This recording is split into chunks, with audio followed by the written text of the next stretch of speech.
सदाशिवसमारम्भां शङ्कराचार्यमध्यमाम् अस्मदाचार्यपर्यन्तां वन्दे गुरुपरम्परां वन्दे गुरुपरम्परां. இந்த சுலோகத்தினுடைய அர்த்தம், சொன்னதனுடைய அர்த்தம், குரு பரம்பரைக்கு நமஸ்காரம் வணக்கம் சொல்லுதல். குரு பரம்பரைக்கு வந்தே குரு பரம்பரா, குரு பரம்பரையை நான் வணங்குகின்றேன். எந்த குரு பரம்பரை, எப்படிப்பட்ட குரு பரம்பரை, யார் முதலில்? ஆதி குரு சதாசிவன் சமாரம்பாம். ஆதி குருவாகிய தட்சிணாமூர்த்தியிடம் இருந்து தட்சிணாமூர்த்தியையும் அந்த தட்சிணாமூர்த்தியுடைய இனி ஒரு அவதாரமான அனைத்து நூல்களுக்கும் வேதாந்த நூல்களுக்கும் உரை எழுதிய ஆதி சங்கரரையும் சதாசிவ சமாரம்பாம் சங்கராச்சாரியாரையும் யார் மூலமா வணங்குகின்றேன்? அஸ்மதாச்சாரிய பரியந்தாம். என்னுடைய குரு மூலமாக, என்னுடைய குரு வரை, என்னுடைய குருனா யாரு?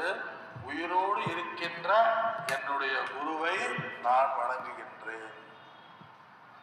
அதனால நம்ம குருவை, இப்ப நடமாடுகின்ற குருவை வணங்குவதன் மூலமாக அவங்களுக்கு நமஸ்காரம் செய்தால் நாம் தட்சிணாமூர்த்திக்கு ஆதிசங்கரருக்கு நம்ம நமஸ்காரம் செய்வது போல ஒரு சமமா. அதனாலதான் குருவே பிரம்மா, குருவே விஷ்ணு, குருதேவோ மகேஸ்வரர் சொல்லுவாங்க. ஏன் குரு பிரம்மான? அந்த பிரம்மாவை, அந்த பிரம்மனை காட்டக்கூடியவர், விஷ்ணுவையும் காட்டக்கூடியவர், உபதேசிக்கக்கூடியவர். அதனால அந்த குருவையே பிரம்மா, குரு விஷ்ணு, குருதேவோ மகேஸ்வரர் சொல்லுவாங்க. அதனால நம்ம குருவா யார எடுத்துக்கொண்டோமோ அவர் உயிருடன் இருக்கும் பொழுது அவர் மீது எந்த விதமான மனோஸ்தாபமும் எந்த விதமான குற்றமும் நாம் கூறக்கூடாது. அதை அஸ்மதாச்சாரிய பரியந்தான். இப்ப நம்ம குருவை நாம் வணங்கினால் அனைத்து குரு பரம்பரையை வணங்குவதற்கு சமம். சில பேர் மாசத்துக்கு ஒரு குருவை மாற்றுவாங்க, சில பேர் அடிக்கடி குருவை மாற்றிக்கிடுவாங்க.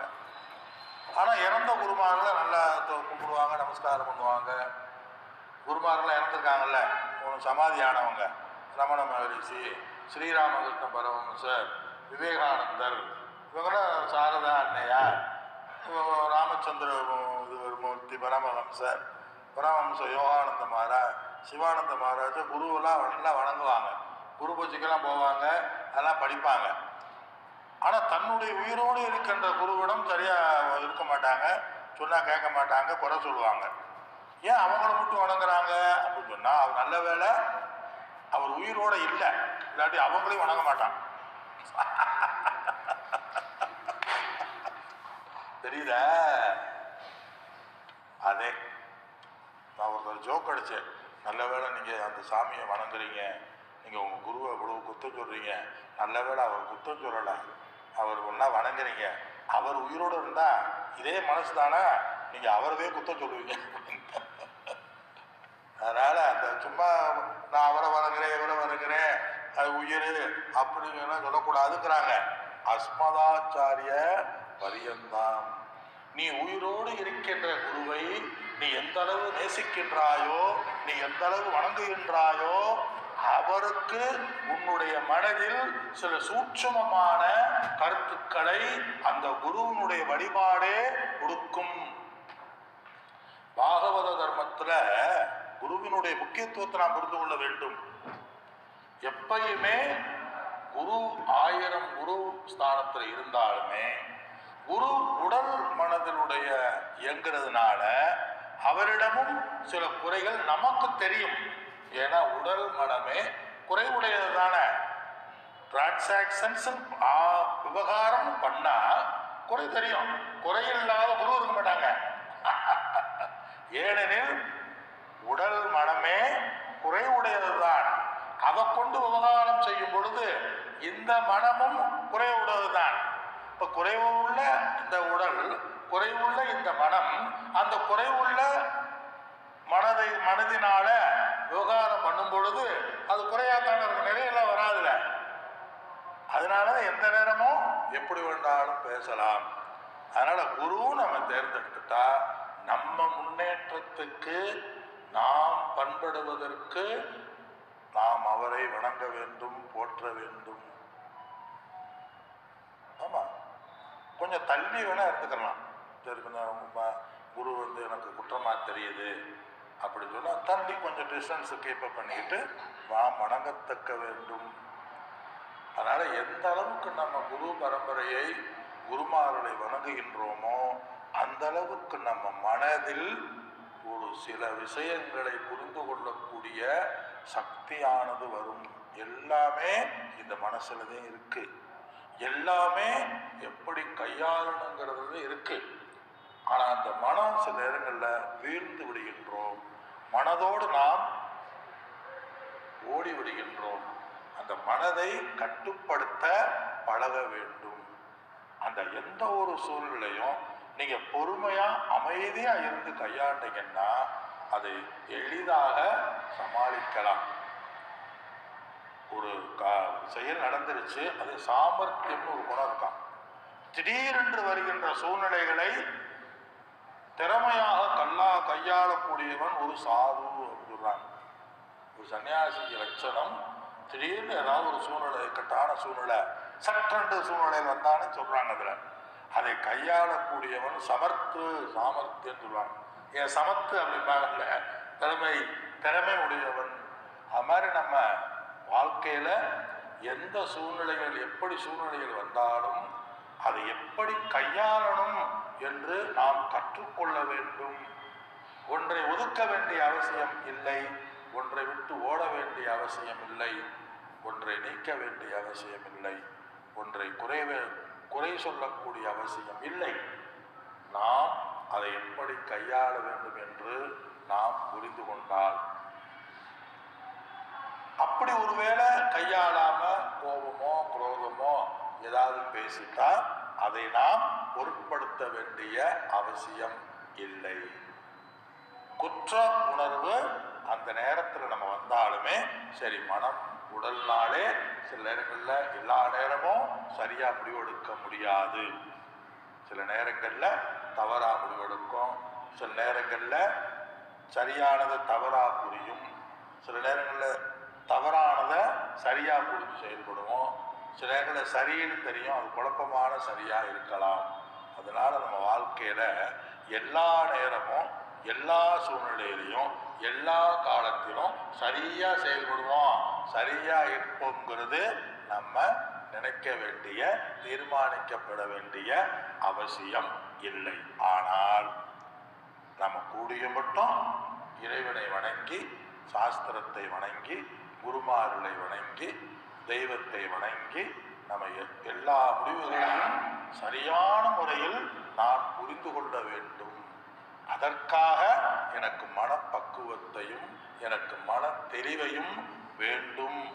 குரு எந்த நோக்கத்திற்காக உபதேசம் செய்கின்றாரோ, எந்த கருத்துக்களை விளக்குவதற்காக உபதேசத்தை செய்கின்றாரோ அந்த கருத்துக்கள் என்னுடைய மனதிலே புரிய வேண்டும். குரு சொல்கின்ற வாக்கியத்தில் எனக்கு நம்பிக்கையானது வேண்டும் என்று வழிபாடு. சதாசிவ சமாரம்பம் அதுக்கு இவ்வளவு பொருள் இருக்கு. சொல்லிய பாட்டின் பொருளொன்று சொல்லுவார் செல்வர் சிவபுரத்தின் உள்ளார் சிவனடிக்கீழ். நமக்கு எல்லாமே தெரியும். ஆனா எல்லாம் தெரிஞ்சாலுமே நீங்க 40 வருஷம் ஆன்மீகத்தில் இருந்தாலும் ஒன்றும் அடைய முடியாது. எல்லாம் தெரிந்தாலுமே நீங்க அதை பற்றி ரொம்ப சீரியஸா திங்க் பண்ணி ஒரு இடத்துல அமர்ந்து உட்கார்ந்து யோசிக்காமல் நீங்க எவ்வளவுதான் தெரிந்தாலும் எவ்வளவுதான் கேட்டாலும் அதில் நாம் வெற்றி காண முடியாது. உட்கார்ந்து தியானம் செய்யணும், உட்கார்ந்து கொஞ்ச நேரமாக உட்கார்ந்து யோசிக்கணும். ஒரு பொறுப்புகள் இல்லாத நேரங்களில் உட்கார்ந்து யோசிக்கிறதே ஒரு மனிதனுடைய முக்கிய கடமை. அது மட்டுமல்ல, ஒரு சன்னியாசியினுடைய முக்கிய கடமை நம்முடைய பாதை எப்படி போயிட்டு இருக்கு, நம்ம சிந்தனை எப்படி போய்கிட்டு இருக்கு, எப்படி ஆன்மீக விஷயங்கள் போய்கிட்டு இருக்கு, எப்படி நம்முடைய குணாதிசயங்கள் போய்கிட்டு இருக்கு என்று நாம் யோசிக்க வேண்டும். யோசிச்சாலே நமக்கு நல்ல ஒரு விடையானது கிடைக்கும். என்று நீ எல்லா பிரச்சனைகளுக்கும் காரணம் நான் தான் என்று எப்பொழுது நம்ம நினைக்கின்றோமோ அப்பொழுது நம்ம ஆன்மீகத்துல முதல் படி அடியெடுத்து வைக்கின்றோம். நீங்க நல்லா யோசனை பண்ணி காணஸ்ட் சொன்னாங்கல்ல, அது நல்லா யோசனை பண்ணி பாருங்களேன். ஏதாவது ஒரு பிரச்சனை வந்துருச்சு, ஏதாவது ஒரு சங்கடம் வந்துருச்சுன்னா நீங்க மனசுல ஆழ அமர்ந்து உட்கார்ந்து யோசித்து பார்த்தீங்கன்னா அந்த பிரச்சனை நம்மளாவே ஆரம்பிச்சிருக்கோம். அது நமக்கு தெரியாது. ஏதாவது வார்த்தையை விட்டுருப்போம், தவறா புரிஞ்சிருப்போம், தவறா செஞ்சிருப்போம். அப்போ ஆன்மீகத்தினுடைய முதல் படியே அனைத்து பிரச்சனைகளுக்கும், அனைத்து பிராபலத்துக்கும், அனைத்து கஷ்டங்களுக்கும் நான் தான் காரணம் என்று எவர் உணர்கிறாரோ அவர் ஆன்மீகத்தின் முதல் படி என்று மகான்கள் கூறுகிறார்கள். நம்ம எப்பயுமே யோசனை பண்ணி நம்ம வாழ்க்கையை ஒவ்வொரு இன்ச்சாக நாம் வாழ்க்கை யோசனை பண்ணி வாழ வேண்டும். யோசனை பண்ணி எதையும் பேச வேண்டும். அதுதான் சமம், அதுதான் இந்திரிய அடக்கம். இந்திரிய அடக்கம் எதையுமே பார்க்காத, எதையுமே கேட்காத, எதையுமே சிந்திக்காததான் இல்லை. நன்றாக சிந்திக்க வேண்டும், நன்றாக பார்க்கப்பட வேண்டும், நன்றாக கேட்கப்பட வேண்டும், நன்றாக சேவை செய்ய வேண்டும், நன்றாக வாழ வேண்டும், நன்றாக உண்ண வேண்டும், நன்றாக தூங்க வேண்டும், நன்றாக படிக்க வேண்டும், நன்றாக இருக்க வேண்டும். அதுதான் இந்த இந்திரிய கட்டுப்பாடு. இதற்கு 100க்கு 100 நம்முடைய மனதிலே ஒரு அறிவு கொடுக்கக்கூடிய ஒன்றை நாம் அறிந்து கொள்ள வேண்டும். வேதாந்த நூல்களை, சாஸ்திர நூல்களை நாம் கற்று ஞானத்தை அடைய வேண்டும். அப்பா வந்துட்டீங்களா அப்படின்னு நினைக்கிறீங்களா? உண்மையை உள்ளவாறு புரிந்து கொள்ள வேண்டும். அந்த உண்மையை உள்ளவாறு புரிவதுனே நம்ம வாழ்க்கையினுடைய முக்கிய குறிக்கோள். அதனால நம்ம வாழ்க்கையில பூரணத்துவம் வரணும். இப்பிறவியில் நான் அடைய வேண்டியதை அடைந்து விட்டேன், கற்க வேண்டியதை கற்றுவிட்டேன் என்று நீங்கள் உணர வேண்டுமென்றால் நீங்கள் தயவு செய்து வேதாந்த நூல்களை நீங்கள் கற்க வேண்டும், கேட்க வேண்டும். அதுதான் ஞானத்துக்கு ஒரு வழி, அதுதான் ஞானத்தை கொடுக்கக்கூடியது, அதுதான் பிரமாணம் சொல்லுவாங்க சமஸ்கிருதத்தில். அறியப்படும் கருவி, அறிவை கொடுக்கக்கூடிய கருவி, இது பிரமாணம். அந்த அறிவை கொடுக்கக்கூடிய கருவை பயன்படுத்தினால்தான் அந்தந்த அறிவை நாம் அடைய முடியும். நமக்கு விருப்பம் இருக்கோ இல்லையோ, சூழ்நிலைகள் வருதோ இல்லையோ, நாம் சில சாதனைகளை செய்துதான் ஆக வேண்டும். வேற மார்க்கம் இல்லை. அதனால் மற்றதெல்லாம் அடையக்கூடாதா? மற்ற மதங்கள், மற்ற கருத்துக்கள்லாம் அடையக்கூடாது. மற்ற கருத்துக்களை பற்றி இங்கு கருத்து அல்ல. மற்ற நூல்கள்லாம் படிக்கக்கூடாதா? மற்ற சன்மதங்கள்லாம் இல்லையா? அதெல்லாம் அதை பற்றி இங்க கருத்துக்கள் கிடையாது. இங்க கருத்துக்கள் என்ன? ஞானத்தை அடைய வேண்டும். ஞானத்தை அடைய வேண்டும் என்றால் வேதாந்த நூல்களை கற்க வேண்டும். வேதாந்த நூல்களை கற்க எங்க வேதாந்தம் எங்க தெரியுது? நம்ம வேதாந்தத்தை பார்க்கணும். அவர் பார்க்கறது இல்லை. வேதாந்தம்னா என்ன என்றால் பகவத்கீதை, உபனிஷத், பிரம்மசூத்திர நூல்களை நாம் கற்றுத்தான், கேட்டுத்தான், அறிந்துதான் ஆக வேண்டும். வேறு மார்க்கம் இல்லை. மோட்சத்தை கொடுக்கக்கூடிய தகுதி வேற எந்த நூல்களுக்கும் கிடையாது. வேற எந்த நூல்களிலும் இவ்வளவு தெளிவாக மோட்ச மார்க்கமானது கூறப்படாது. அப்போ மற்ற நூல்கள்லாம் கற்க வேண்டாம், கற்கலாம். ஆனால் மோட்ச மார்க்கம் வந்து தெளிவாக இருக்காது, வேற ஒன்றும் இல்லை. அது குறையா இல்லை, சப்ஜெக்ட் அப்படித்தான். உண்மையே உள்ளவாறு சொல்றதானே. மற்ற கிரந்தங்கள் மற்ற நூல்கள் மோட்சத்திற்கு தெளிவான பாதையே இருக்காது. மற்ற எல்லாம் நான் ரொம்ப பெயரை சொல்ல விரும்பலை, இருந்தாலும் உங்களுக்கு சில பெயரை சொல்றேன். நம்ம அந்த அருட்பெருஞ்சோதி தனிப்பெருங்கருணை என்ன சொல்றோம், வெல்கம், பாராட்டக்கூடியது. நான் வந்து இந்த பின்பற்ற இந்த தேவார திருவாச்சகம் படிக்கலாம், நல்லது. திருக்குறள் படிக்கலாம், நல்லது, நல்லா படிக்கலாம், நாம் அதை கூறவில்லை. ஆனால் நான் மோட்சத்தை அடைய வேண்டும் என்றால், ஞானத்தை அடைய வேண்டும் என்றால் அது சரியான மார்க்கம் வேதாந்த நூல், அவ்வளவுதான். ஏன் நான் வந்து சேலத்துக்கு போனோம், நான் வந்து மதுரைக்கு போனோம், மதுரை போகிறேன். மதுரைக்கு போகிற ஆள் எந்த ட்ரெயினில் ஏறணும், மதுரை ட்ரெயினில் தானே ஏறணும். இல்லை எனக்கு வந்து பழக்கம் இல்லை, நான் எப்பவுமே சென்னை போயிலே பழக்கம், சென்னை எப்படி ஏறணும், சென்னையில் போனால் எப்படி இருக்கும். இல்லை நான் வந்து சென்னையை போய் பழக்கப்பட்டேன், அங்கே எனக்கு சந்தோஷமாக இருக்குது, இதுவே நிறைவாக இருக்குது, நான் ஆரம்பத்துலேருந்தே வந்திருக்கேன் அப்படின்னு சென்னை ட்ரெயினில் போய் உட்காந்துக்கிட்டு நான் மதுரை மீனாட்சி அம்மன் கூட தரிசிக்க போகிறேன் அப்படின்னு உட்காந்தா எப்படி இருக்கும். இல்லை, அந்த ரூட்டு அந்த மார்க்கத்தை பின்பற்றினால்தான் அந்த லட்சியத்தை அடைய முடியும். ஆக நான் வந்து ட்ரெயினையும் முடிச்சாச்சு, முயற்சியும் பண்ணியாச்சு, வாகனத்திலையும் உட்காந்தாச்சு, ஆனா அது சரியான பாதை, சரியான முயற்சியா இருக்கணுமா இல்லையா.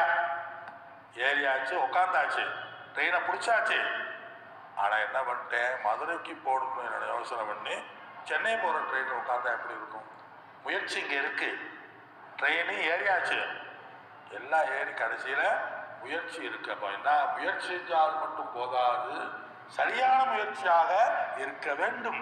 அந்த சரியான முயற்சிகளை, அந்த தகுதியை கொடுக்கக்கூடியதுதான் மற்ற மார்க்கங்கள், மற்ற வழிபாடுகள் அனைத்தும், வேற மார்க்கம் அல்ல. மோட்சத்தை அடைய வேண்டும் என்றால் நீ பகவத்கீதை, உபனிஷத் போன்ற வேதாந்த நூல்களை கற்க வேண்டும். தமிழ் நூல்களான கைவல்ய நவனிதம், சசிவர்ண போதம் நூல்களை கற்க வேண்டும். இதில் இருந்து எழுதப்பட்ட சில விவேக சூடாமணி, தத்துவ போதம், ஆத்மபோதம் முதலிய நூல்களை நீ கற்றுத்தான் ஆக வேண்டும். எமோஷன்ஸ்க்கு இங்க இடமில்லை.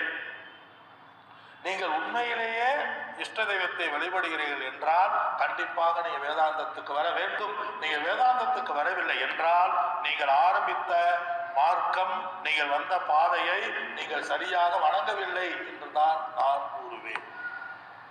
யாரெல்லாம் நான் பல வழியில் நீங்க வந்திருக்கலாம், ஆனா வேதாந்தத்துக்கு நீங்க வரவில்லை என்றால் நீங்க அந்த வந்த வழியை சரியாக, உங்கள் தெய்வங்களை, ஆரம்பத்தில் வணங்கிய தெய்வங்களை நீங்கள் சரியாக வழிபடவில்லை, சரியாக சேவை செய்யவில்லை, சரியாக அதற்கு அணுகவில்லை, சரியாக அதை நீங்க புரியவில்லை, சரியாக அதை நினைத்து தியானம் செய்யவில்லை, சரியாக நீங்கள் அதை நினைத்து ஜபம் செய்யவில்லை என்றுதான் பொருள். இல்லையே ஜபம் தியானம் பண்ணனே, போதுமான அளவு ஜபம் செய்யவில்லை என்றுதான் பொருள். என்ன நீங்க எப்படி சொல்றீங்க, நம்ம வந்து எடுத்த உடனே நம்ம வேதாந்தத்துக்கு வரல, நான் என்ன சொல்றேன், நீங்க என்ன அப்படி தெரியக்கூடாது. நானும் பலவிதமான பாதைகளை கடந்து வந்தவன் தான். ஸ்ரீ ராமகிருஷ்ண மடத்துல ஆரம்பமான பாதை தொடங்கியது. ஸ்ரீ ராமகிருஷ்ண மடத்துல இருந்தே அங்க இருக்க மதுரையில் பூர்வாசனம் சொல்லுவாங்க, அதில் எல்லா சாதுக்களும் தெரியும், பெரும்பாலான சாதுக்கள் கூட தெரியும்.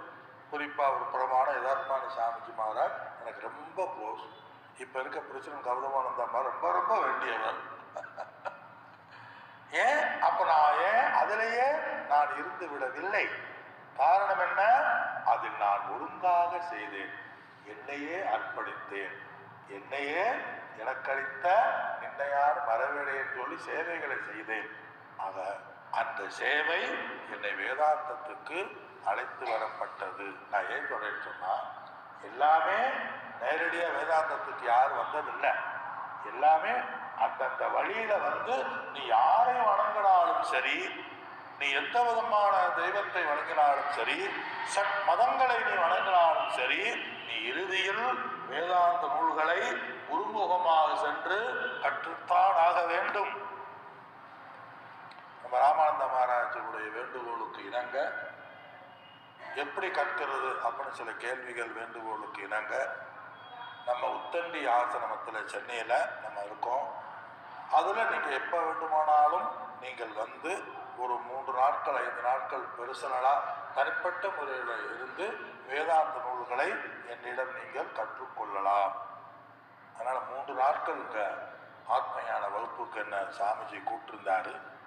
நாளைக்கு எனக்கு வந்து ஒரு சின்ன ஒரு ப்ரோக்ராம் தேனிக்கு போக வேண்டியிருக்கு, தவிர்க்க முடியாத சூழ்நிலை. அதனால் இன்றைக்கி நைட்டு நான் கிளம்புகின்றேன். நீங்கள் ஒருவேளை உங்களுக்கு புண்ணிய வேலை செஞ்சு ஒருவேளை நீங்கள் வணங்குற தெய்வானுக்கு தேச அணுகம் பார்த்த இறைவனுடைய அனுகிரகத்தினாலவே நம்மை பற்றி அறிந்து கொள்ள வேண்டும் என்ற முமுட்சுத்துவமானது வரும். அந்த முமுட்சுத்துவமானது உங்களுக்கு ஒரு வேளை வந்தால் நீங்கள் போன்மன் செய்துவிட்டு என்னிடம் நீங்கள் உத்தண்டியில் சாஸ்திரத்தை கேட்கலாம். உங்களுடைய விருப்பத்தை பொறுத்து 3 நாளோ 5 நாளோ வந்து கேட்கலாம். அது மட்டுமல்ல, வேறு ஆத்ம சாதனை வகுப்பு அந்தந்த மாவட்டத்தில் நடக்க இருக்கு. இது வந்து உங்களுக்கு சும்மா உங்கள் மனசை தூண்டுதல், ஒரு அவுட் ஆஃப் ஃப்ளோ, ஒரு சாரம் தான் இந்த வகுப்பு முழுவதும். நீங்கள் இப்படிலாம் இருக்கு, ஏற்கனவே எல்லாம் தெரிஞ்சிருக்கீங்க, இப்படிலாம் இருக்கு அப்படிங்கிறத சொல்லக்கூடியது இந்த ஆத்மீயான வகுப்பு. விநாயகரை பற்றி உங்களுக்கு தெரியாதா? இல்லை. பூஜை பண்ணுறதை பற்றி உங்களுக்கு தெரியாதா? பாராயணை பற்றி தெரியாதா? வழிபாடை பற்றி தெரியாதா? அபிஷேகங்களை பற்றி தெரியாதா? ஆராதனைகளை பற்றி தெரியாதா? சேவைகளை பற்றி தெரியாதா? எல்லாம் தெரியும். ஆனால் ஆத்மஞான வகுப்பு என்ன? எல்லாம் தெரிந்தால் மட்டும் போதாது. நீ என்ன செய்யணும்? அப்படி லைட்டா வேதாந்தமும் நீ கேட்க வேண்டும். அப்பொழுதுதான் நமக்கு ஆத்ம ஞானமானது பரிசுத்தமாகும், நம்முடைய வாழ்க்கையானது பரிசுத்தமாகும். வேதாந்தம்னா என்ன? அதற்கு என்ன பேரு? ஞான யோக விசாரம் பேரு. அவனது ஒண்ணுமே இல்லை, வருஷம் முழுவதும் படிக்கிறது இல்லை. என்னென்னத்தையோ நம்ம படிச்சுட்டோம், எதையோ படிக்காம அங்கே வரப்போறது இல்லை. புண்ணியம் செய்யாமல் காவி உடைய உடுத்த போறது இல்லை. பல பிறவிகள் செய்த புண்ணியத்தினாலதே இந்த காவி உடை நமக்கு வந்திருக்கு. வந்துட்டோம், சன்னியாசம் எடுத்துட்டோம். அது எதுக்கு விடுவானே? தபார்னு டக்குன்னு படிச்சு டக்குன்னு போய் டக்குன்னு ஜீவன் முக்தி ஆகி டக்குன்னு விதய முக்தி ஆகி டக்குன்னு இந்த பிறவை முடிச்சிடுவோமே. எதுக்கு போய் எதுக்கு பார்ப்போம், செய்வோம் பண்ணுவோம். எவ்வளோ கேட்டாச்சு. ஒரு வாரம் தொடர்ந்து படிக்கிறான், என்ன குறைஞ்சு போகிறோம்? புரியலை சாமி. ரொம்ப நல்லது. புரிஞ்சாலும் புரியாவிட்டாலும் கேட்க வேண்டும், சிந்திக்க வேண்டும். சரி, வருஷம் முழுவதும் கேட்க முடியுமா? யூடியூப்ல நல்லா நிறைய வரும். இப்போ பகவத்கீதை போட்டீங்கன்னா 1000 வரும், 1000 உபதேசம் வரும். ஆகையினால வேதாந்தம் எதை பற்றி பேசுகின்றது? கடவுள், உயிர், உலகம் எனக்கு கொடுத்திருக்கின்ற தலைப்பு. What is subject matter? ஞானம்னா என்ன? ஒருத்தர் சொன்னார், என்ன சாமி இங்கிலீஷ்லேயே பேசுறாங்க, தமிழ்ல சொன்னா புரியுமே.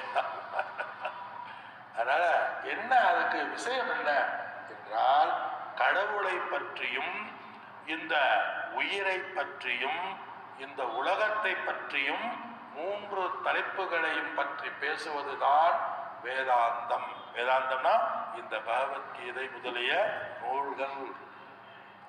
நீ யார், நான் யார், ஜீவாத்மா என்பவர் யார்?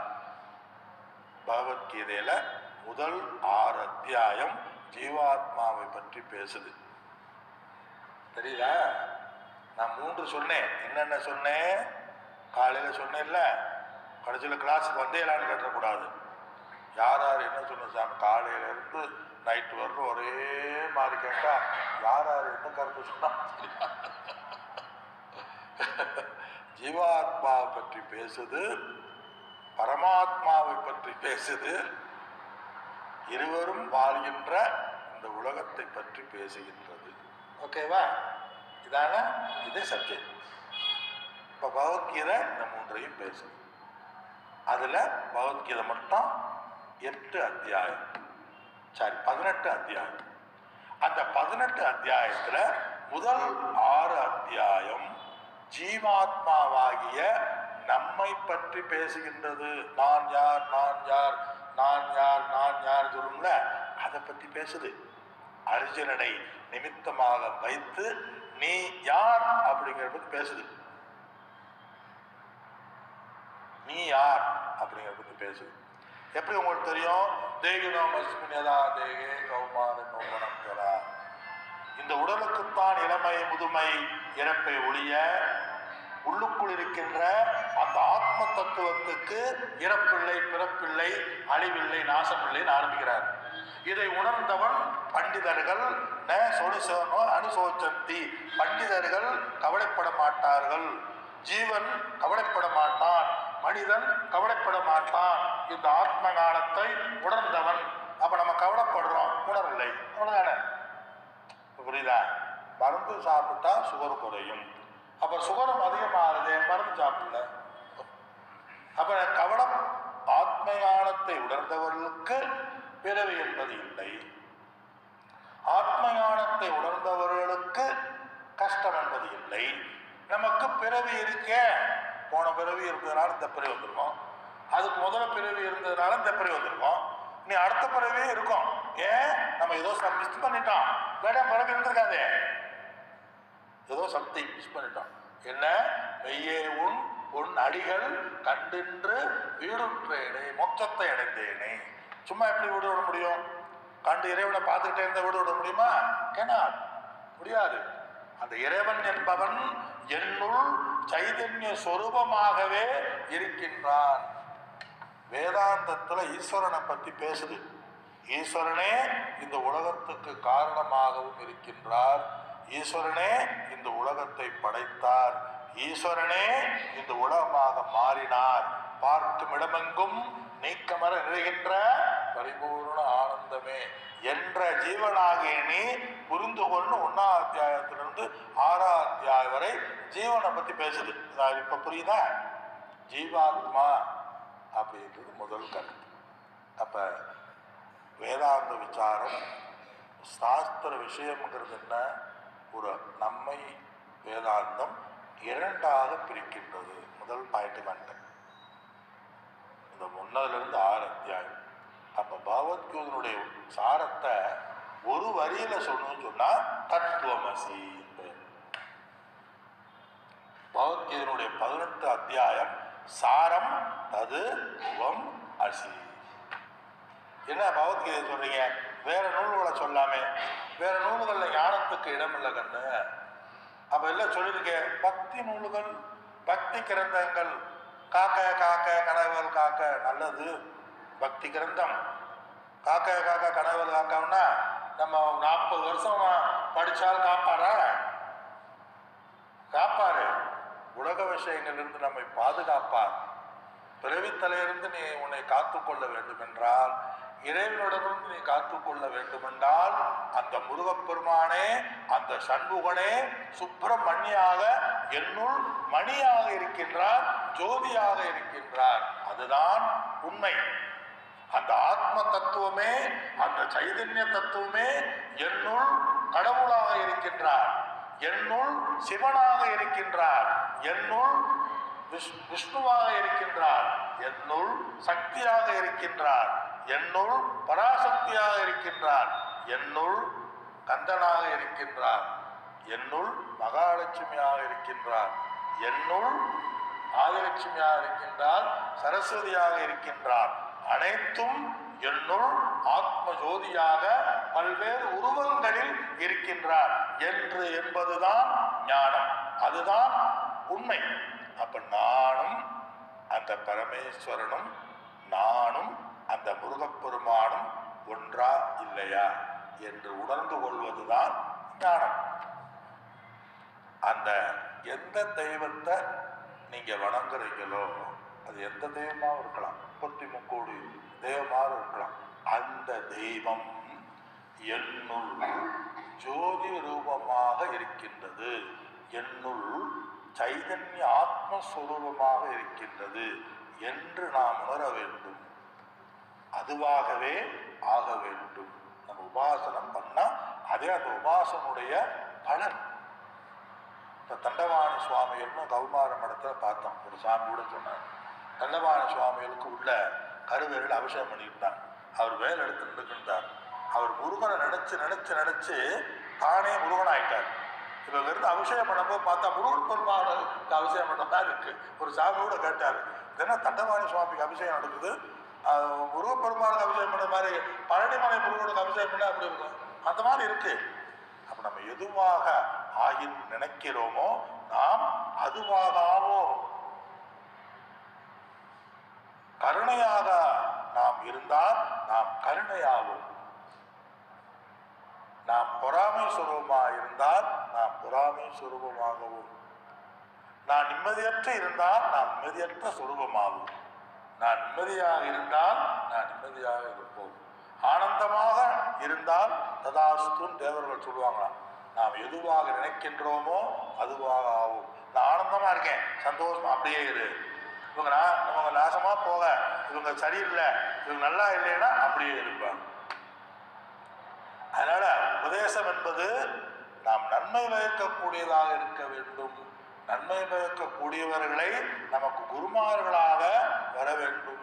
ஒரு சாமி சொன்னார், டொனேஷன் ஸ்கேலு, அப்படி இல்லை என்றால் அடிச்சு கொடுங்க அப்படின்னாரு. அது சாது தர்மம் அல்ல, சந்நியாச தர்மம் அல்ல. எது வருதோ அதில் ஆனந்தம், எது கிடைக்கின்றதோ அதில் நிறைவு, எதுல அதனாலதே இன்னைக்கு நமக்கு நீங்க சன்னியாசி ஆயிருக்கோம். அப்ப இதுவரையில இதற்கு முன்னேடியில நடந்த நான் அனுபவித்த சகல இன்பங்களும் சகல துன்பங்களும் சகல வேதனைகளும் சகல சோதனைகளும் சகல கஷ்டங்களும் சகல மானங்களும் சகல அவமானங்களும் இறைவனால் எனக்கு கொடுக்கப்பட்டது. எதற்கு?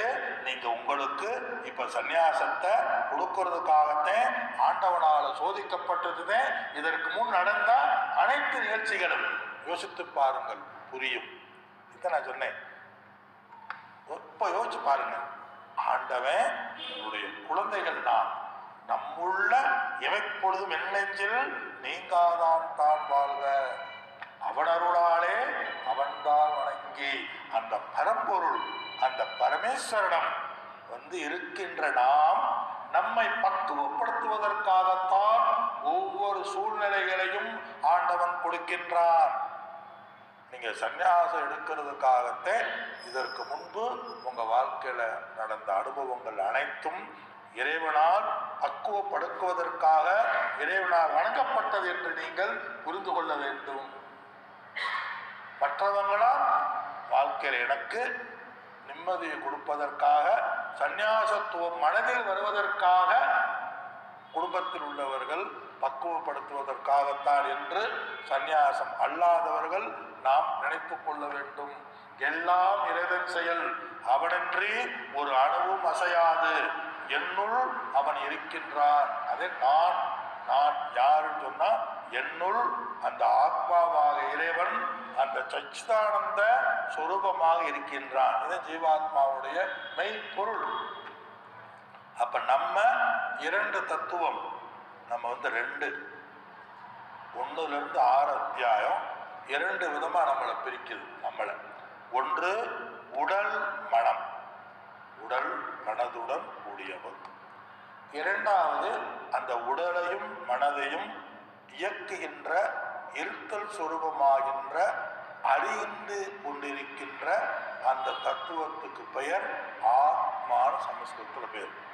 ஏதோ ஒன்று நமக்குள்ள இருந்து இயக்கி கொண்டிருக்கின்றது. அந்த இயக்கத்துக்கு சமஸ்கிருதத்தில் பெயர் ஆத்மான்னு பேர். புரியுதா? ஏதோ ஒன்று இருக்கு, அதனால ஓடுறோம், ஆடுறோம், கொண்டாடுறோம், அகங்காரப்படுறோம், பேசுறோம், ஆணவப்படுறோம், விளையாடுறோம், மகிழ்கிறோம். அந்த ஏதோ ஒன்று போனவுடன் ஜீவன் சவமாகின்றான். அந்த ஒரு அறிவு தத்துவம் தான் சிவம். ஜீவன் சவமாகும் முன் சிவனை நினைக்க வேண்டும். அந்த சிவம் உன்னுள் மங்கள சொரூபமாக அந்த அறியக்கூடிய சுரூபமாக அனைத்தையும் இயக்கக்கூடிய சக்தியாக இருக்கு. ஏதோ ஒன்று உள்ள இருக்கு. அதனால போறோம் வர்றோம், உயிர் வாழ்றோம், மூச்சு விடுறோம். ஏதோ ஒன்று போனவுடன் கண்ணே மணியே கட்டுக்கரும்பு என்று போற்றப்பட்ட நாம் செத்த பிணமாக ஆயின்றோம். செருப்புக்கு இருக்க மரியாதை கூட நம்ம இந்த பிணத்துக்கு இருக்காதுன்னு சொல்லுவாங்க. பிணம் ஆயிட்டா வெளியே போடுன்னு சொல்லுவாங்க. உள்ள விட மாட்டாங்க. வெளியே வை, வாசப்படியில் வைன்றுவாங்க. எங்க வாசப்படி வைக்கிறோம்? செருப்பத்தானே வாசப்படி வைப்போம். அந்த வாசப்படியை விட நம்ம உடல் வாசப்படியில் வைக்கக்கூடியதாகிவிடும். மற்ற மிருகங்கள் இறந்தால் மதிப்பு உண்டு, நம்ம இறந்தால் ஒரு மதிப்பும் கிடையாது. கோழி இறந்தால் மதிப்பு உண்டு, ஆடு இறந்தால் மதிப்பு உண்டு. 15,000 20,000 ஆடு, சின்ன ஆடு இறந்தால். ஆனால் நம்ம இறந்தால் 1 பைசா நெத்தியில. இப்போ தெரியுதா ஏன் நெத்தியில் 1 பைசா வைக்கிறாங்கன்னு? 1 பைசா கூட பிரயோஜனப்படா போயிட்டேப்பா அப்படின்னு அர்த்தமா? இப்போ எங்களை என்ன சாட்சி சொல்லுங்க? கண் பஞ்சடைய முன்னே கடவாயில் பாலை ஊற்று முன்னே உற்றார் உறவினர் மேல் விழுந்து அழுமுன்னே அந்த குற்றால நாதனையே நினைத்து மகிழ்ந்து நீங்கள் அறியுங்கள், போற்றுங்கள், வணங்குங்கள். இதுதான் முதல் சாதனை. முதல் வேதாந்தத்துல முதல் சாதனை என்ன, கடைசி சாதனை என்ன, இறுதி சாதனை என்ன? ஜீவனாகிய நான் 2 அம்சங்களை உடையவன். ஒன்று உடல் மனத்தை உடையவன். அந்த உடலையும் மனதையும் இயக்குகின்ற அந்த ஆத்ம சைதன்ய அறிவு சொரூபமானவன் என்று நாம் உணர்ந்து கொள்ள வேண்டும். நான் அங்க போனேன், இங்க வந்தேன், சின்ன பிள்ளைல அங்க வாழ்ந்தேன், இங்க இருந்தேன், இளமை காலத்துல அங்க படித்தேன், முதுமை காலத்துல இங்க இருக்கேன், அப்படி ஏதோ நமக்கு நல்லா தூங்குனேன், நல்லா கனவு கண்டேன், நான் அதை உண்டேன், இப்படி இருந்தேன், அப்படி இருந்தேன்னு ஏதோ நமக்குள்ள ஒரு அறிவு சொரூபமானது, ஒரு சைதன்ய சொரூபமானது ஒரு நமக்குள்ள ஒரு இயங்கிக் கொண்டு இருக்கின்றது. ஒரு பிரகாசமானது இருக்கு. அந்த பிரகாசத்தினாலவே எப்படி இந்த லைட்டு பிரகாசத்துல நம்ம எல்லாம் தெரிறோம். லைட் ஆஃப் பண்ணா நமக்கு ஒன்றும் தெரியாது. அது மாதிரி இந்த லைட்ங்கிற ஒரு பிரகாசமானது நமக்குள்ள இருக்கு. அதனால இந்த உடல் இயங்குகின்றது. உடல் லைட்டா ஜோதியா இருக்கு. மனம் என்பது ஜோதியா இருக்கு. புத்தி என்பது ஜோதியா இருக்கு. சித்தம் என்பது ஜோதியா இருக்கு. அகங்காரம் என்பது ஜோதியா இருக்கு. அது சென்றவுடன் எல்லாம் படுத்துடும் அதற்குள்ள. அப்ப உண்மையிலேயே நான் யார், எது அறிவு, எது ஞானம்? நான் அழியக்கூடிய, மாறக்கூடிய, பிறப்பு இறப்புகளுக்கு உட்பட்ட இந்த உடல் மனம் என்பது இல்லை. அப்ப நான் யார்? சச்சித் ஆனந்த சுரூபம். இதை பற்றி பேசிக்கலா ஒரு நூல் கூறுவது தத்துவ போதம் பேர். தத்துவ போதம்ங்கிறது வேதாந்தம் முறைப்படி கற்க விரும்புகின்ற மாணவர்கள் படிக்கின்ற ஒரு நூல். பரம்பரையில, குரு பரம்பரையில, வேதாந்தத்தை போதிக்கின்ற பரம்பரையில இந்த நூலானது போற்றப்படுகின்றது.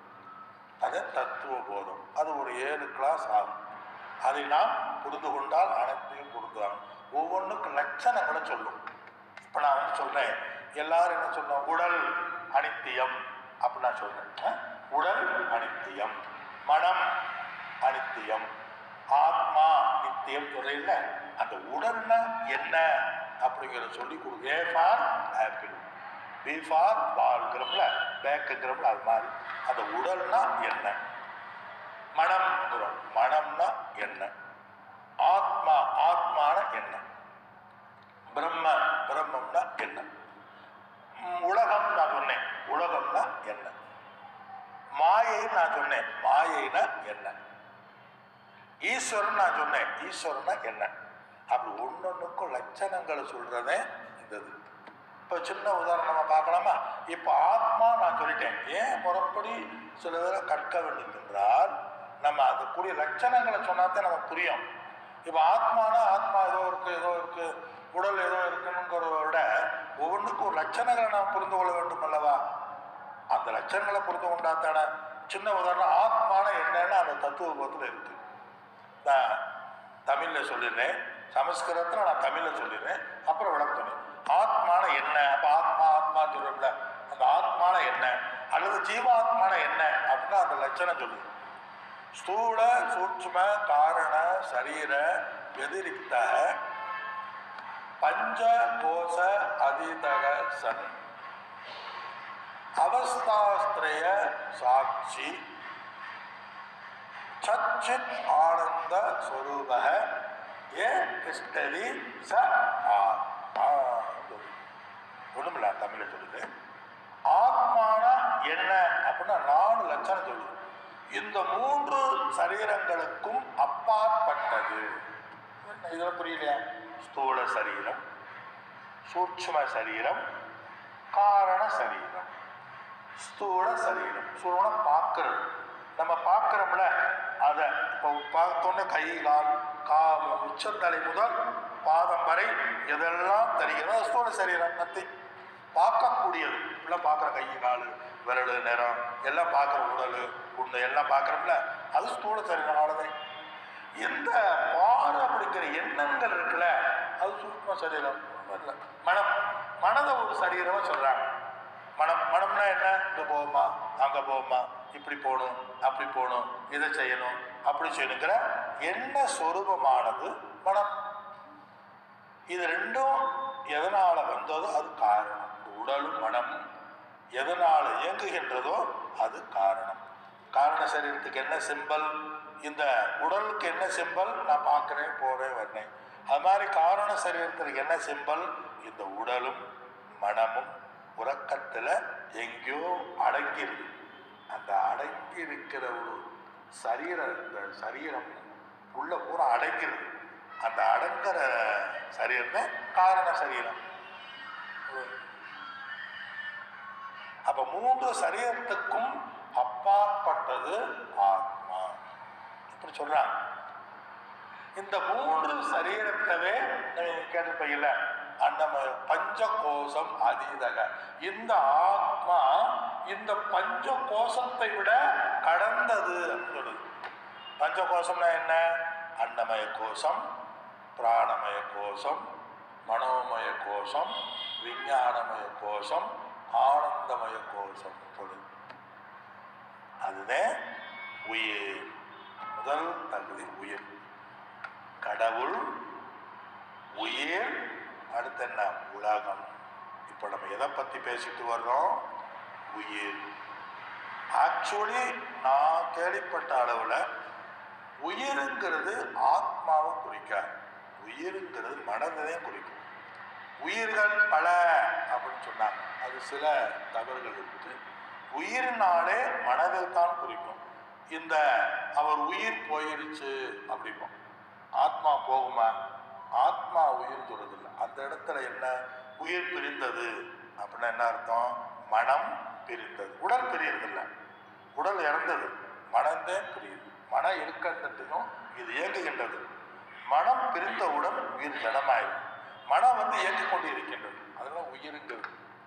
ஆத்மா சாந்தி அடைய நான் பிரார்த்தனை செய்கின்றேன். ஆத்மா எப்பவுமே சாந்தி தானே. நம்ம சொல்லுவோம் தமிழ்ல, ஆத்மா சாந்தி அடை. அந்த இடத்துல தவறு இல்லை. அந்த இடத்துல ஆத்மாங்கிறது உயிர், மனம். ஆத்மா எப்பவுமே சாந்தி தானே. அக்னி நெருப்பு சூடாக இருக்க நான் பிரார்த்தனை செய்கின்றேன்னா எப்படி இருக்கும்? நெருப்பருடைய இயற்கையே நீயதே சூடு தானே. அந்த இடத்துல உயிரை குறிக்கின்றது. உயிர்னா அந்த மனம். இந்த மனமானது என்னை உறவுங்கிறது ஜடம். இந்த மனமானது என்ன செய்யுது? மனம்ங்கிறது ஜடமே ஆக்சுவலி. இந்த சைதன்ய தத்துவத்தை வாங்கி கொண்டு இந்த மனம் செயல்பட ஆரம்பிச்சிடும். உடலை தூக்கிக்கொண்டே போகுது, தூக்கிக்கொண்டே வாழ. அங்கே போகுது, இங்கே போகுது, பேசுது, பழகுது, உட்காருது, தூங்குது, எந்திரிக்குது, கத்துது, அமைதியாக இருக்கு, பொறுமையாக இருக்கு, சாப்பிடுது, எல்லாம் பண்ணிக்கிட்டு இருக்கு. எது? இந்த சைதன்ய தத்துவத்தை இறைவன் வாங்கி கொண்டு இந்த மனமானது உயிராகின்றது. அதை இயக்குகின்றது. எப்படி? சூரியன் வெளிச்சம் இருக்கு, அந்த சூரிய வெளிச்சம் கண்ணாடியில பட்டு அந்த கண்ணாடியினுடைய சூரிய வெளிச்சத்தை காட்டினா அந்த கண்ணாடியில் தெரிகின்ற சூரிய வெளிச்சம் ரூம்பு வெளிச்சமா இருக்கும். அப்ப அந்த கண்ணாடியில இருக்க சூரியன் உண்மையா இல்ல, பிரதிபிம்பம், எதிரொலி, பிரதிபிம்பம், கற்பனை, வாங்கி கொண்டது, உண்மை இல்லை. அது மாதிரி இந்த மனம்ங்கிறது கண்ணாடி. எப்படி மேல இருக்க சூரிய வெளிச்சத்தை வாங்கி கொண்டு கண்ணாடி ஜொலிக்கிறது மாதிரி, எப்படி நம்ம நீர்ல சூரிய வெளிச்சம் தெரியும், எப்படி நீர்ல இருக்க சூரியம் ஜொலிக்கின்றது மாதிரி இந்த சைதன்ய ஸ்வரூபத்தை, சைதன்ய ஆத்ம தத்துவத்தை இந்த மனமானது வாங்கி கொண்டு அது எல்லாம் ஜொலிச்சுக்கிட்டு உடல்ல பார்க்குது, கேட்குது, கண்ணால பார்க்குது, காதால கேட்குது, எல்லாம் செஞ்சுக்கிட்டு இருக்கு. அது ஆயுசு முடிஞ்ச உடனே பிரிஞ்சிருக்கு. அப்ப பிரிஞ்ச உடனே எல்லாம் கண்ணு, காது, நாக்கு பேசாது, விழுந்துருக்கு கரெக்டா சமயம். இறந்தவர்களுக்கு கண்ணு இருக்கா இல்லையா? இருக்கு, ஆனா பார்க்காது. இறந்தவர்களுக்கு காது இருக்கா இல்லையா? இருக்கு, ஆனா கேட்காது. இறந்தவர்களுக்கு வாய் இருக்கா இல்லையா? இருக்கு, ஆனா பேசாது. இறந்தவருக்கு கால் இருக்கா இல்லையா? இருக்கு, ஆனா நடக்காது. அப்ப உள்ள என்ன இல்ல? மனம்ங்கிறது இல்ல. ஆத்மா இல்லைன்னு சொல்லக்கூடாது. ஆத்மா எல்லா இடத்துலயும் இருக்கு. மனம் ஆக்டிவ், செயல்படுது. அந்த மனமானது அந்த இயற்கையாக, அது எப்படின்னா இயற்கையாகவே இருக்கு. இயற்கையாகவே, புரியுதா? இயற்கையாகவே அந்த ஆத்ம சைதன்யத்தை வாங்கக்கூடிய சக்தி இந்த மனதுக்கு இருக்கு. எப்படி? சூரியனுடைய பிரதிபிம்ப ஒளி தரையில இருக்கா, படுதா? இல்ல.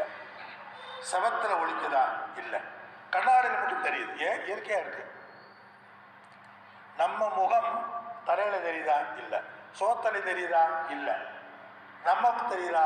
இல்ல. கையில தெரியுதா? இல்ல. ஆனா நம்ம முகம் கண்ணாடி தெரியுது. கண்ணாடிக்கு இயல்பாகவே ஒன்றை பிரதிபலிக்கக்கூடிய சக்தி இருக்கு. ஏன் இருக்குன்னா கேட்கக்கூடாது, இயல்பாகவே இருக்கு. அது மாதிரி இந்த கண்ணாடி நம்ம மனமாடி, நம்ம மனம் ஆத்ம சைதன்யத்தை வாங்கி கொண்டு அது நம்ம உடலை இயக்குகின்றது. இங்க போ, அங்க போ, இதை செய்யி, அதை செய்யி, அதை பண்ணு, இதை பண்ணு இயக்கி. இது என்னன்னு சொன்னா, எப்படி ஒரு மேனேஜர் முதலாளியுடைய பவரை வாங்கி கொண்டு தானே முதலாளியாக செயல்பட ஆரம்பிச்சுடுவார். முதலாளியை மறந்துடுவாரு.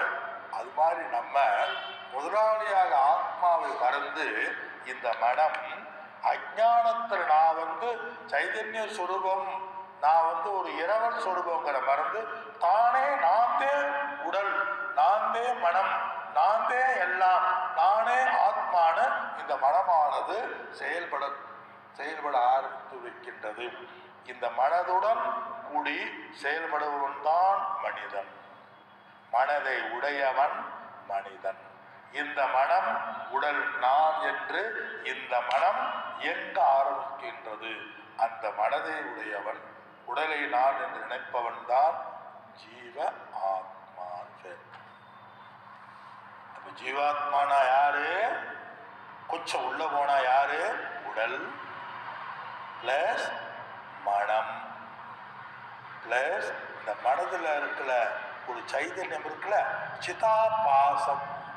ஆபாசம்னா ஒளி, சித் ஆபாசத்தை வாங்குகின்ற சிதாபாசம் பிளஸ் ஆத்மா.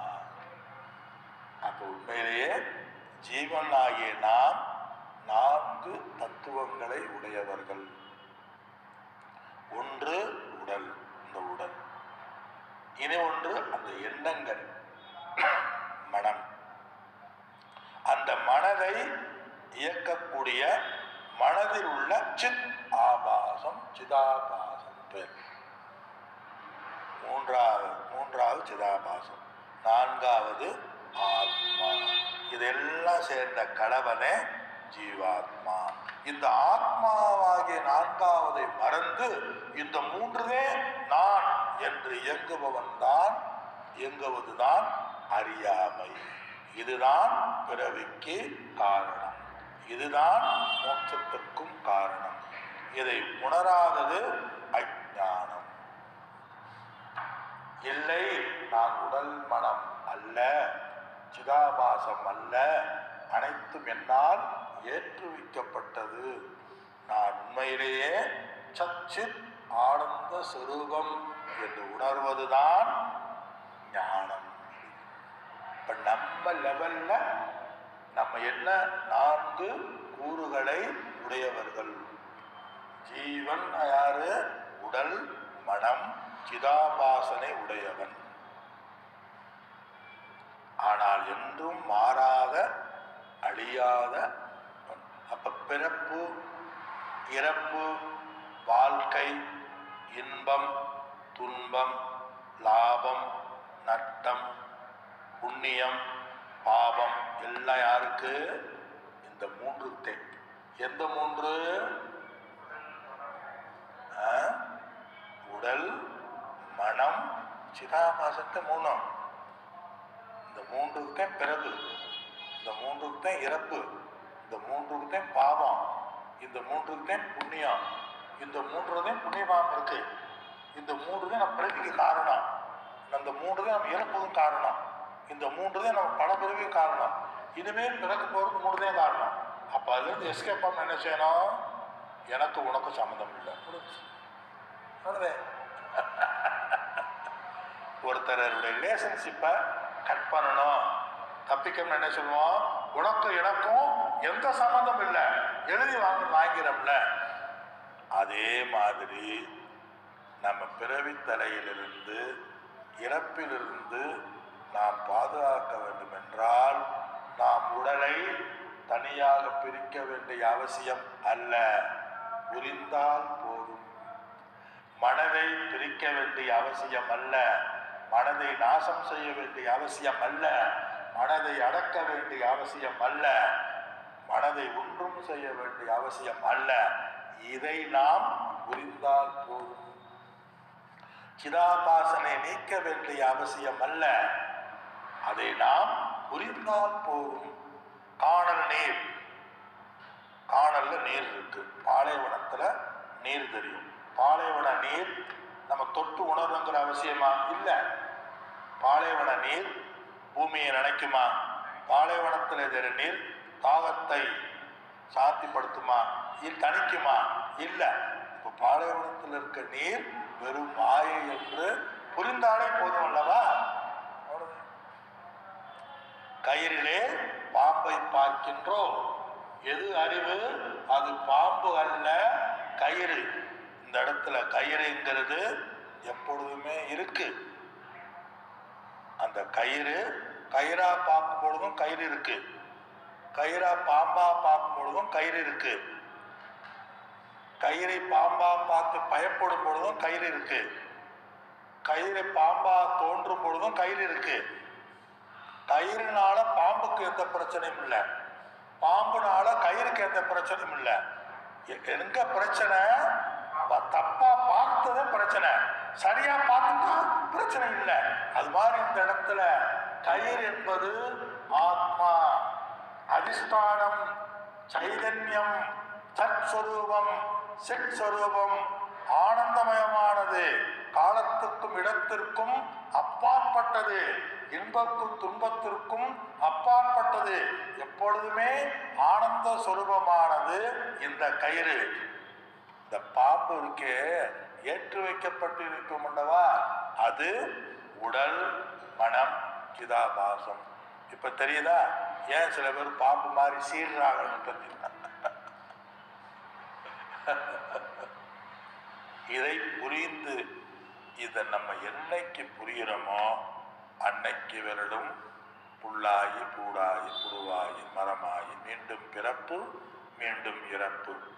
இதுதான் சம்சாரம். சம்சாரங்கிறது என்ன? இந்த நான்காவது ஆத்மாவை மறந்து நான் உடல் மனம் சிதாபாசத்துடன் கூடியவன் என்று வாழ்வதுதான். இன்பமும் துன்பமும் எனக்கு சொந்தம், லாபமும் நட்டமும் எனக்கு சொந்தம், அனைத்தும் எனக்கு சொந்தம் என்று இந்த மனதை நான் நினைப்பதுதான் அகங்காரம். ரமணவான் அல்ல, அருணாச்சலமே அகமே நினைப்பவர் அகத்தை வேறறுப்பாய் அருணாச்சலா. ஐம்புலக் கல்வர் அகத்தில் புகும் பொழுது அகத்தில் நீ இல்லையோ அருணாச்சலா. அந்த அருணாச்சலத்தை ஆத்மஸ்வரூபமா பார்த்தார். யாரு? ரமண பகவான். அருணாச்சலத்தை அண்ணாமலையா பார்க்கல, ஆத்மஸ்வரூபமா பார்த்தார். அதனால தாய்மானவர் எப்படி பார்த்தார்? பார்க்கும் இடமெங்கும் நீக்கமர விளைகின்ற பரிபூர்ண ஆனந்தமா பார்த்தாரு. எல்லா இடத்திலும் நீ இருக்கேன்னு பார்த்தார். ஸ்ரீராமகிருஷ்ணர் என்ன பார்த்தாரு? எல்லா இடத்திலும் அன்னை காளியை நான் கண்டேன், என்னுடைய ஞான வாளால் அன்னை காளியை வெட்டினேன்னு சொன்னார். அதனால நம்ம இஷ்ட தெய்வத்தை எல்லா இடத்திலும் பார்க்க வேண்டும். அந்த இஷ்ட தெய்வத்தினுடைய பூர்ணம் நிறைவுங்கிறது முருகபக்தனுங்கிறது எதை குறிக்கும்? எல்லாவற்றையும் முருகனாக பார்த்தால் முருகபக்தன் நிறைவை நாம் அடைந்து விடுவோம். எல்லாவற்றையும் அந்த சிவனாக பார்க்க வேண்டும், எல்லாவற்றையும் அந்த விஷ்ணுவாக பார்க்க வேண்டும், எல்லாவற்றையும் அந்த பிரம்ம தத்துவமாக பார்க்க வேண்டும். அந்த பிரம்ம தத்துவம், இந்த ஆத்ம தத்துவமே இறைவனா இருக்கு. அதுவே கடவுள். இந்த என் உடல், என்னுடைய மனதை இயக்குகின்ற அந்த பிரம்ம தத்துவம், அந்த ஆத்ம தத்துவமே இறை சுரூபமாக இருக்கு. அந்த இறை சுரூபமே என்னுள் ஆத்மாவாக இருக்கு. இதுவே பிறவித்தலையிலிருந்து விடுதலை அடையும். இதுவே உண்மையான ஞானம். நான் ஆத்மாவா இருக்கின்றேன் என்று நினைத்தது மட்டும் போதாது, அந்த இறைவனே என்னுள் ஆத்ம சைதன்யமா இருக்கின்றார். இந்த ஆத்ம தத்துவமே இறைவனாக இருக்கின்றது. அப்ப எனக்கும் இறைவனுக்கும் என்ன வேறுபாடு? உடல் மனம் என்கின்ற உபாதியில் தான் வேறுபாடு துவைதமே ஒழிய உண்மை தத்துவத்தினுடைய அடிப்படையில், மெய்ப்பொருளுடைய அடிப்படையில் அனைத்தும் உண்மை. பொய்ப்பொருள் மெய்ப்பொருள் காண்பது அறிவு. பொய்ப்பொருள் இப்ப என்ன? ஜீவனுடைய பொய்ப்பொருள் என்ன? உடல் மனம் சிதாபாசம். ஜீவனுடைய மெய்ப்பொருள் என்ன? சச்சித் ஆனந்த சுரூப. மீண்டும் அடுத்த வகுப்பில் சிந்திப்போம்.